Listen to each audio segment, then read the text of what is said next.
Good evening, ladies and gentlemen, and welcome to A Sports Show. I'm your host, Sammy Cibulka, and tonight, John Singer and Dylan Grausz are with me. And fellas, it's good to be back with you guys for another year of A Sports Show. And like always, if you haven't seen it, here it is.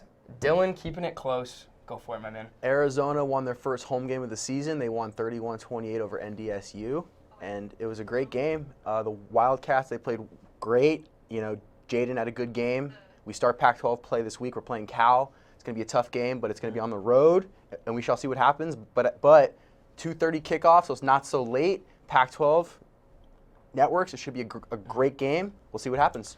I love the 2:30 kick. It's been 8 p.m. kicks for us every single game except SDSU, which was early, and you saw how we played against San Diego State.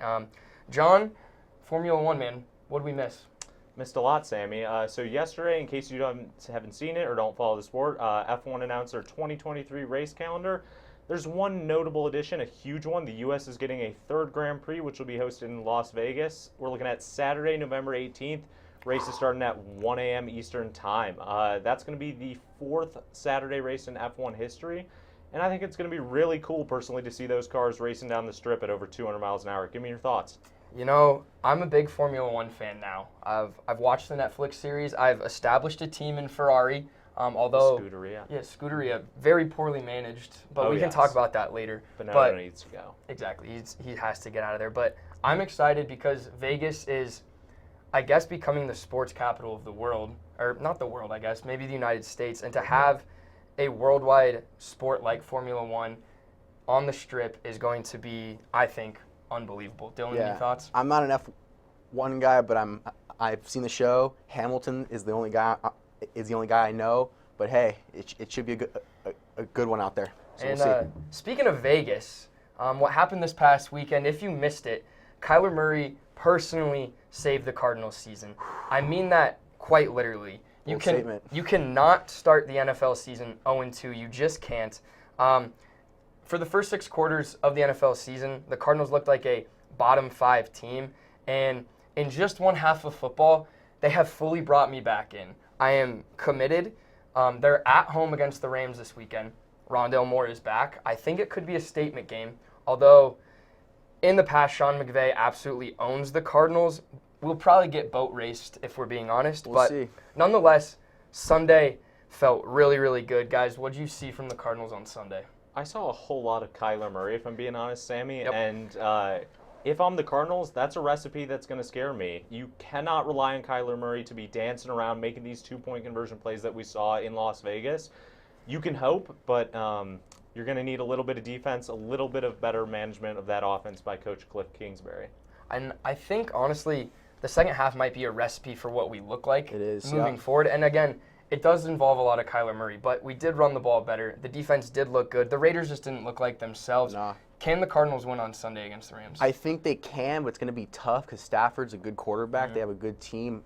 Aaron Donald, he's a scary guy. Yeah. I would not want to be the guy to have to go against him, but I think it's going to be a good game. If Kyler plays tough and Cliff calls a good game, it should be good. But, again, never bet against McVay and the Rams. They just won a Super Bowl. Exactly. He's a young coach. They got a great team, and they're going to be good for a while. Should be a great game, though. Game of the week, I think. I think it could be. There are a lot of really interesting games on the slate, which we'll talk about a little bit. But Sunday did feel good. But, guys, you know what didn't feel good? Was watching my Chiefs and Rams, which I had in Hammer Time, just absolutely blow my hammers this weekend. We'll talk about what that looked like and more after the break.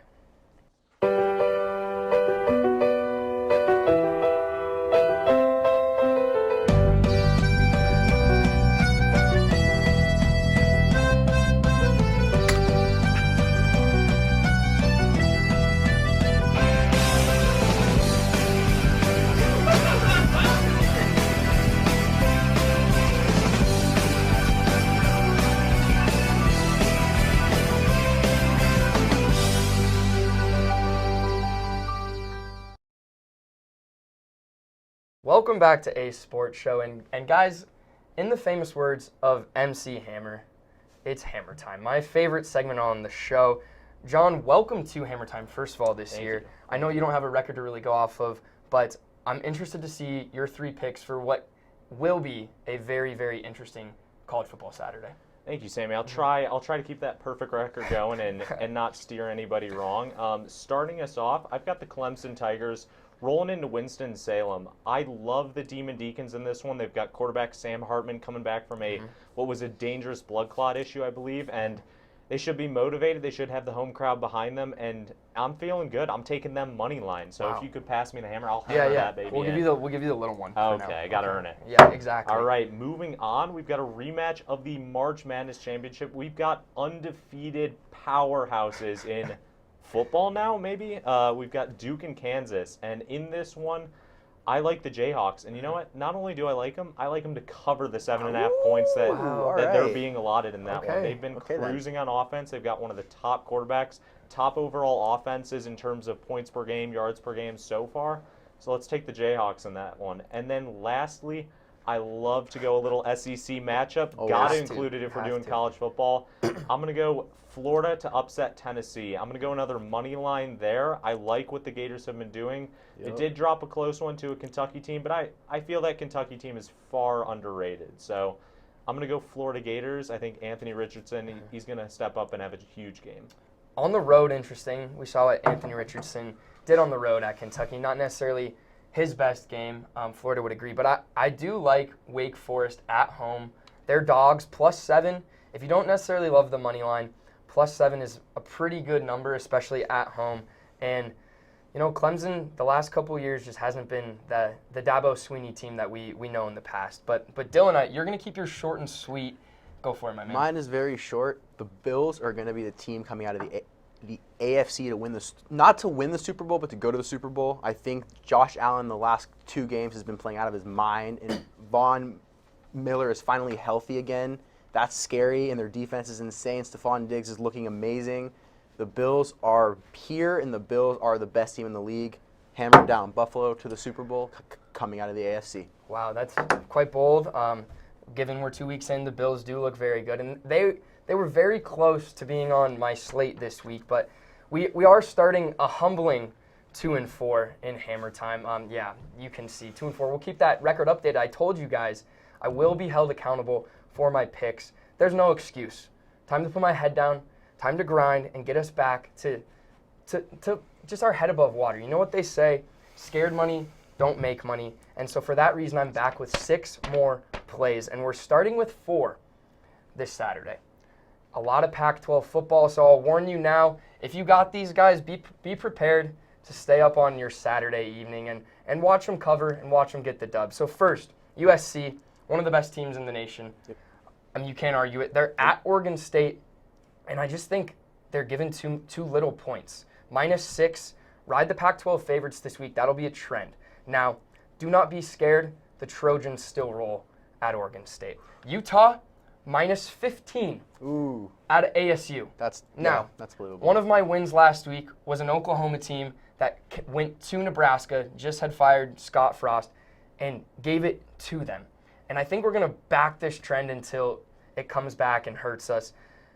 The team that fires their head coach, we will be betting against every week. Herm Edwards out in ASU. Utah, not getting enough credit for how good they really are. I think Caleb Rising, as the quarterback for Utah, is one of the best players in the country. A really, really good defense. And 15, it's going to be a lot. Sorry, Sun Devils. Now, Washington -13.5. They have it at 14. By the 13.5. Win by 2 touchdowns. They'll get it done. They're home against Stanford. Yep. And again, Stanford is no slouch. They played USC relatively well. But I think this Washington team is sneaky, sneaky good. They haven't lost a game. They beat Michigan State, who was a good football team last week, and kind of gave it to them. Washington -13.5. The Dogs at the pound get it done by 2 touchdowns. Now, speaking of that Michigan State team, +3, home against Minnesota. And Minnesota I don't know if you guys know, they have a top 3 offense in the country, only behind, I want to say, Syracuse and Ohio State. But the thing is, they have played nobody. And by nobody, I mean nobody. Michigan State went to Washington last week. Again, the result may not show up as they wanted, but that Washington team is good. +3 at home, Michigan State. I just got a feeling. It's one of those where you don't do much research. You just think home dogs Give me the points. Similar to Wake Forest. Give me the points there. Now, on Sunday, I know Tom Brady's receivers are out. I know there's no Godwin. There's no Mike Evans. He's also really old, too. You can't forget that. And he's a 45-year-old quarterback with, not a lot to work with right now. But Tampa Bay at home against Green Bay. Rodgers hasn't looked too great. They beat a Bears team, which I don't think is very good. I'm sorry, John. I take personal offense. I know you do. I know you do. We did beat Dylan's team. You did. But again, that was in a monsoon. We can talk about that later. But Brady -1, pretty much money line. Back Brady the GOAT. There's no doubt about it. Now, in a very interesting pick, I don't know if I necessarily love it, but I just know that it's going to happen, if that makes sense. Ravens -2.5 at New England. It's Mac Jones' first home game in front of his crowd this season, but don't get it twisted. Lamar Jackson and the Ravens are a legit football team. Lamar Jackson could win MVP this year. Mac Jones is not him. It's quite simple. Not him. He's not that guy. By the half point, get it to 2.5. Justin Tucker late field goal maybe. Cover the spread and bring me my money, please. Yep. Now, if you want to parlay the money lines, 5 for 61. All they got to do is win the ball game. Now, this is where it gets interesting. With the spreads, you'll be a rich man. Okay, $5 for 237, and wow is all I have to say. Because when I come back on Wednesday and I'm $237 richer and my record is up to a nice 8-4, you'll know why. And for that reason, that is my hammer time. Guys, anything stand out? John? I like that Ravens pick at Yeah. New England. I think while you touched on Lamar, I think Mac Jones is going to struggle a little bit this season. As we know, we've already got Bill Belichick's son running their defense, but he's got two failed NFL head coaches running the offense. Yeah. What is going on in New England? I don't think anyone knows. I don't know, but they're a 1-1 football team, and at the end of the day, you'll take wins in the NFL any way you can come, especially what we saw this weekend. A lot of gritty wins, a lot of come-from-behind wins. Quick update on your Niners. Tragic day in San Fran. Trey Lance, our new quarterback, he broke his ankle. He's done for 2022. We're back to square one, everyone. Jimmy GQ, Jimmy Dots, porn star Jimmy, whatever you want to call him, he is back under center in San Fran for the rest of 2022. I am curious to see what happens. I don't know how good they're going to be, but I think, honestly, they're in a better spot, so we'll see what happens. I mean, I think they can win. I think they're going to be a solid team, but we'll see what happens. I think our defense is insane. Our defense is elite. I think Kyle's a good coach, so you never know.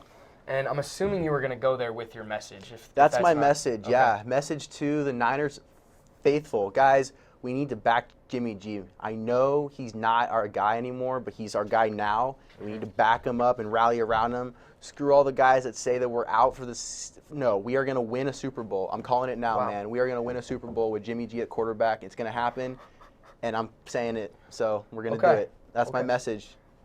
We can talk about that, a little bit later. I think going out and saying the Niners are Super Bowl contenders is quite bold, but they did look pretty good against. Defense wins championships. They did look good against the Seahawks, man, this week. But John, I know you're a tennis man, and one of the greats is stepping away. The floor is yours, my man. Sadly.